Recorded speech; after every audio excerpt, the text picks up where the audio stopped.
Boa tarde, turma do 9º ano. Tudo bem com vocês? Estamos reunidos para mais uma aula de língua portuguesa. E antes de iniciá-la, eu pediria que nos uníssemos novamente em oração para refletirmos um pouco a respeito do Evangelho do dia de hoje. Então, iniciemos em nome do Pai, do Filho e do Espírito Santo. Amém. Oração do dia.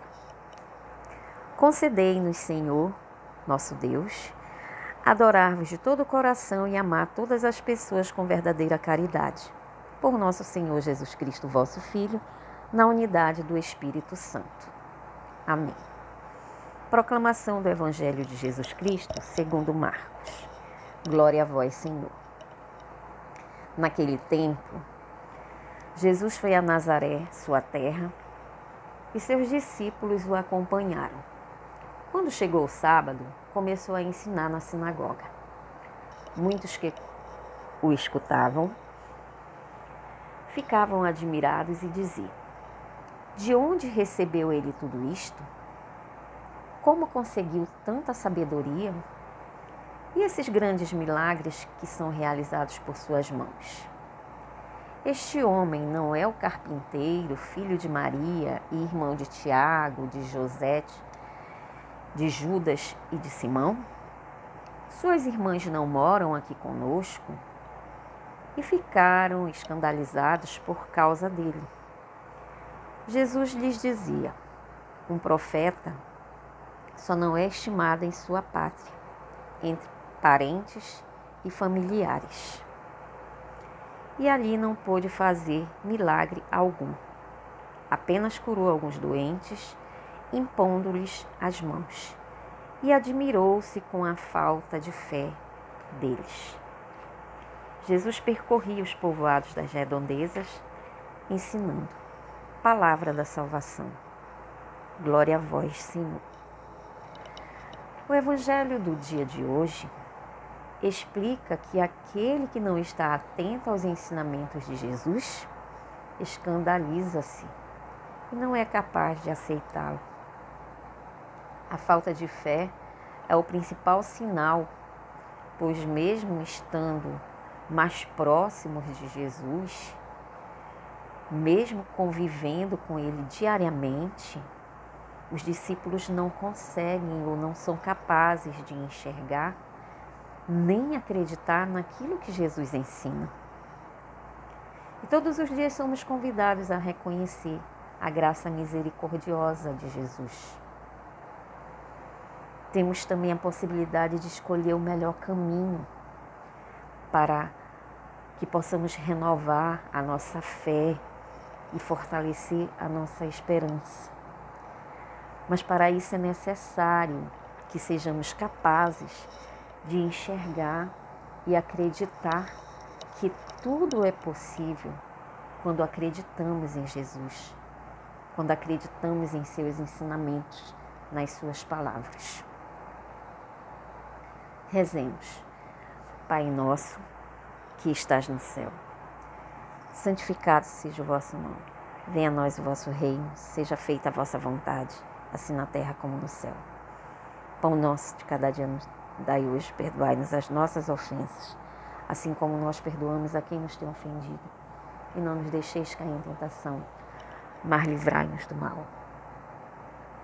Ave Maria, cheia de graça, o Senhor é convosco. Bendita sois vós entre as mulheres, e bendito é o fruto do vosso ventre, Jesus. Santa Maria, Mãe de Deus, rogai por nós, pecadores, agora e na hora de nossa morte. Amém. Nossa Senhora do Rosário, rogai por nós. Divino Espírito Santo, iluminai-nos.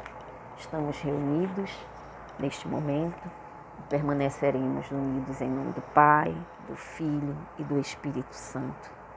Amém. Muito bem, gente. Na aula de ontem, foi apresentado a vocês o gênero textual dissertação. Então, nós vimos que dissertar é por meio da organização de palavras, frases e textos, apresentar ideias, desenvolver raciocínio, analisar contextos, dados e fatos. Então, a elaboração de textos dissertativos requer domínio da modalidade escrita da língua, desde a questão ortográfica ao uso de um vocabulário preciso e de construções sintáticas organizadas, além de conhecimento do assunto, do assunto que se vai abordar, e posição crítica diante desse assunto.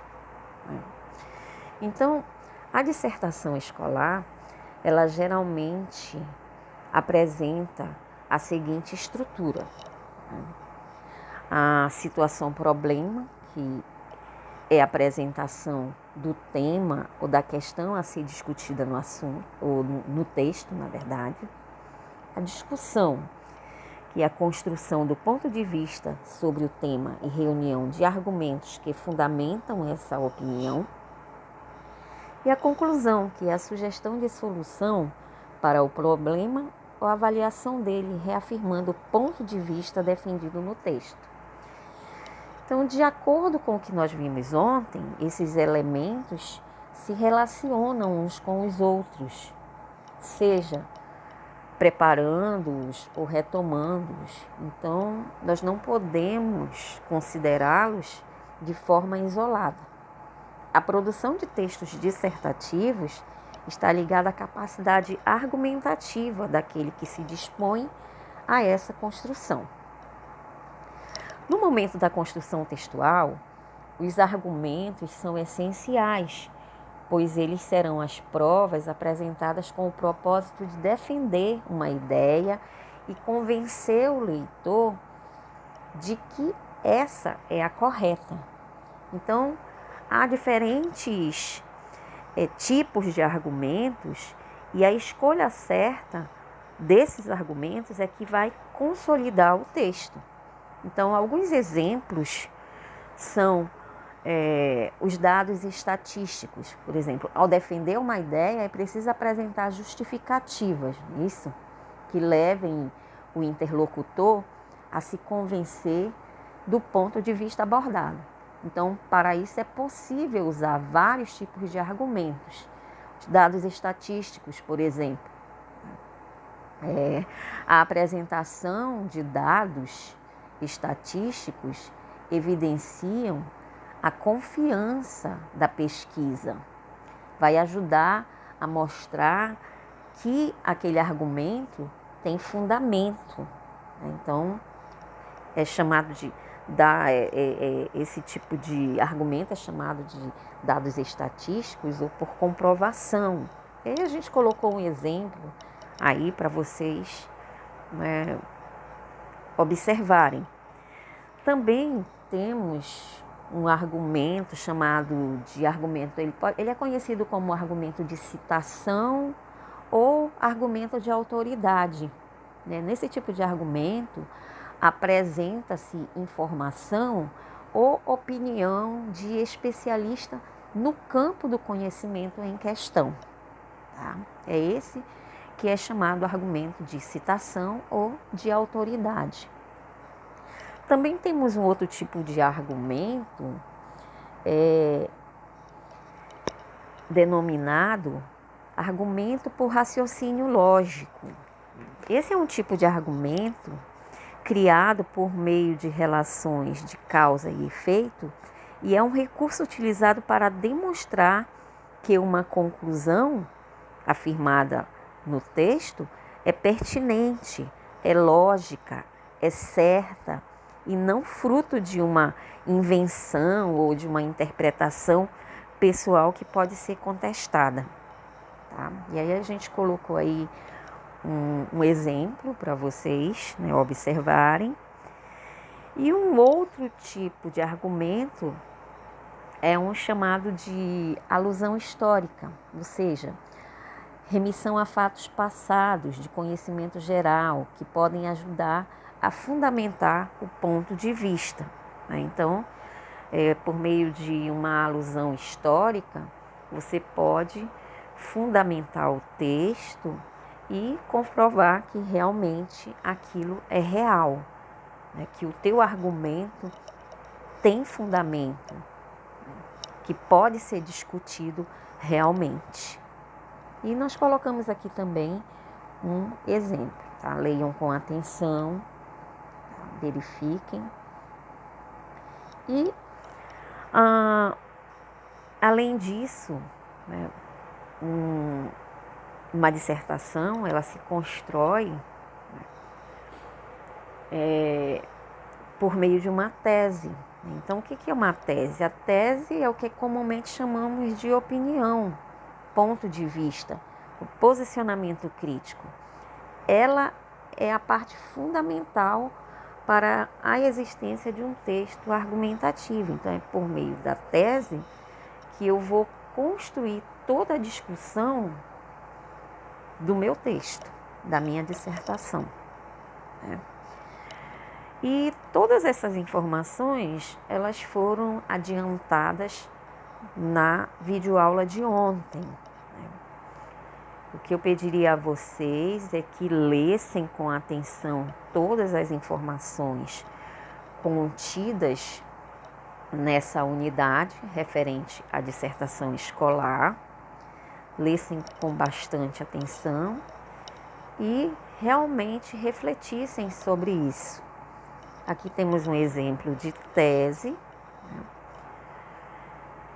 Comprovadamente um trecho que vai gerar uma discussão. E, no mais, gente, é ler e resolver as atividades que serão solicitadas para a aula de hoje, tá bom? Fiquem todos com Deus, protejam-se, fiquem em casa, tá? Porque o momento exige que seja dessa forma, tá bom? Leiam, reflitam, debrucem no material de vocês e estudem realmente. Tenham todos uma boa tarde.